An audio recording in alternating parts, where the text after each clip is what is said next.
Wala talagang makakatalo sa asaran kay Kevin Durant mga idol. Napikon si Luka Doncic. Pati si LeBron nagdabog mga idol. Hindi kinaya ang nangyari. Ang mapikon ay talo. Christmas game, Los Angeles Lakers versus the Houston Rockets. Nagbabalik si Luka Doncic. Battle between two future Hall of Famer LeBron James and Kevin Durant. Tari Eason to start the game, 3-pointer for the Houston Rockets. DeAndre Ayton counter 2-point hook shot versus KD. One more for Tari Eason, backdoor cut. Natulog si Austin Reeves, easy 2 points ulit for the Houston Rockets. On defense, Luka Doncic mga idol, supalpal si Amen Thompson. Grabe naman ng depensang to ng H-Town. Tari Eason nilockdown, full court press si Luka Doncic, steal and a dunk. Iba ang hustle at energy na dala ng mga batang players na to ng Houston Rockets. Paramdam sa offense ng Los Angeles Lakers si Austin Reeves, back-to-back points mga idol, corner triple at etong driving layup na AR. Walang tinapon na possession mga idol ang H-Town sa first quarter at natambakan nila kagad ng 10 ang Los Angeles Lakers, 18-8 halfway through the first quarter. Walang kadepensa ang Los Angeles Lakers mga idol, napaka-sloppy sa first quarter. Dinumina lang ni Amen Thompson ang depensa mga idol ng purple and gold. Durant finds Şengün, alley up and Thompson throw. Early takeover si AR mga idol, 9 points in 4 of 5 shooting. Last 4 minutes na nang maitala ni Luka Doncic ang kanyang first field goal. Diretso straight to the locker room si Marcus Smart matapos banggain niya ang solid pick ni Steven Adams. Parang pader yung binangga ni Marcus Smart, sa laki ba naman ng player na yan. Off the bench for the H-Town, Reed Sheppard kumana naman mid-range at ginamit pa si Steven Adams to create space, open spot 3-pointer. 4 points only si LeBron James, nag-iisang field goal lang naitala niya sa opening quarter, 3-pointer and 1 free throw. 3 seconds left mga idol sa first quarter, na travel si Maxi Kleber pero hindi tinawagan. Nakita yon ni Kevin Durant pero hindi nakita naman ng referee. 12 pa naman ang lamang ng Rockets, 37-25 going into second quarter. Reed Sheppard again, attack mode and Austin Reeves counter 3-pointer from top of the key.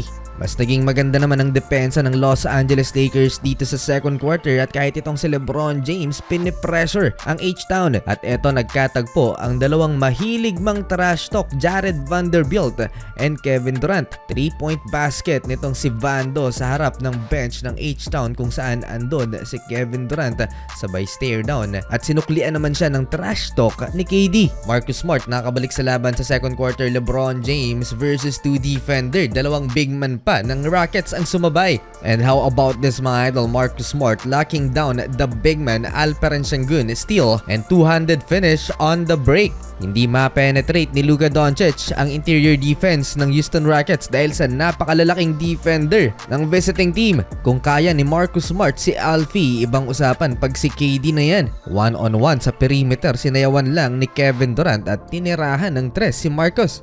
Eto na naman, hindi nakalusot si Luka Doncic, may tao sa corner, andun si Jared Vanderbilt wide open, another 3-pointer. Maasahan talaga na 3-and-D sa Los Angeles Lakers itong si Vando. 4 points, Rockets lead. Pinasaya lang saglit mga idol ang home crowd at muli na namang nag-mini run ng Houston Rockets. Amen Thompson bank shot, KD mid-range and Amen Thompson again and 1.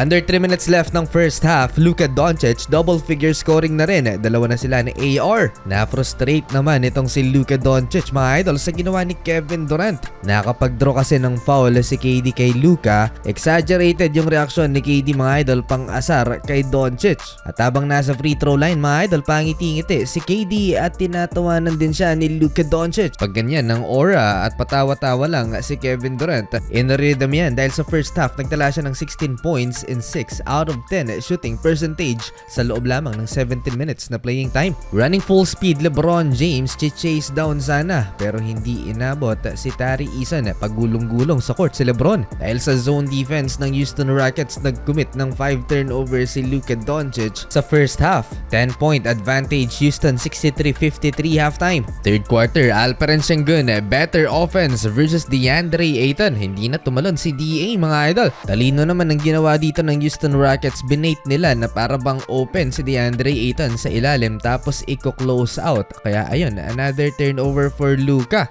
Sumunod na possession ng LA Lakers mga idol, humingi ng high pick and roll si Luka kay DeAndre Ayton. Ginamit ang pick na yan para makapag-create naman ng space si Luka. Great recovery sa depensa ni Jabari Smith Jr. but better offense for Luka Doncic. Ayaw ni KD na magkaroon ng momentum ang Los Angeles Lakers kaya agad niyang kinounter ng tres. Ang tres naman na yun ni Luka Doncic. Isa sa intangibles na napaka-importante dito sa Houston Rockets mga idol ay ang ginagawa nitong si Amen Thompson. Hindi niya sinusukuan yung offensive rebound at talagang nakaabang siya sa ilalim. Tulad na lamang sa play na to, walang nakabox out kay Amen Thompson. Nakuha niya ang offensive rebound. Tari Eason to Amen, baseline, pass to Alperen Sengun. Basag ang depensa ng LA. Lumalaki pa mga idol ang lamang ng Houston Rockets, umabot na ng 20 plus points ang dapat habulin ng Purple and Gold. Eto na naman yung offensive rebound mga idol. 2 offensive board for H-Town and Jabari Smith Jr. with the finish, putback layup. Pangatlong player pa lamang itong si LeBron James na nakaabot ng double figure scoring. Kulang sa suporta ng role players ang Purple and Gold. Kung ikukumpara ang rebound, meron ng 40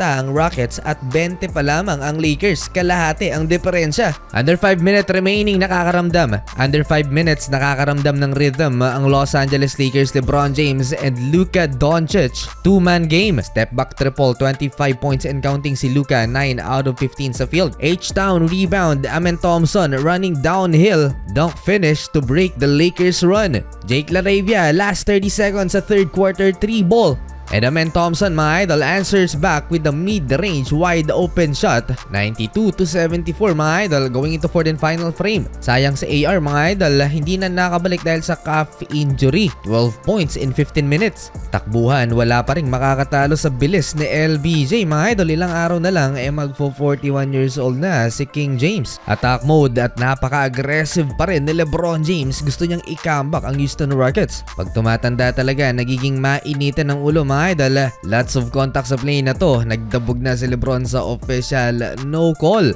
Hindi lang to ang naging reklamo ni LeBron James dahil sa mga sumunod na possession, dami pa ring talak si LeBron sa official pero walang technical foul na sinampal kay LBJ. 18 points and counting for LeBron James pero hindi umuubra ang individual performance kontra sa Houston Rockets. Napakaganda ng ball movement ng H-Town. Pareho ang LA Lakers at Houston Rockets mga idol na gustong putulin ang kanilang 2-game losing streak. KD 3-point basket and Amen Thompson another alley-oop dunk mula sa assist ni Kevin Durant. Frustrate na rin si Kevin Durant mga idol. Pinipisikal siya ni Jared Vanderbilt na tawagan ng offensive foul si KD. Todo reklamo din sa official ang Rockets superstar. Ipa sumusuko ang Los Angeles Lakers. Baka sakaling makambak pa nila ang napakalaking lamang ng Houston Rockets. Marcus Smart high off the glass. Ipinasok pa si Luka Doncic. Under 4 minutes remaining na technical si Luka Doncic matapos niyang i-wave off ang official.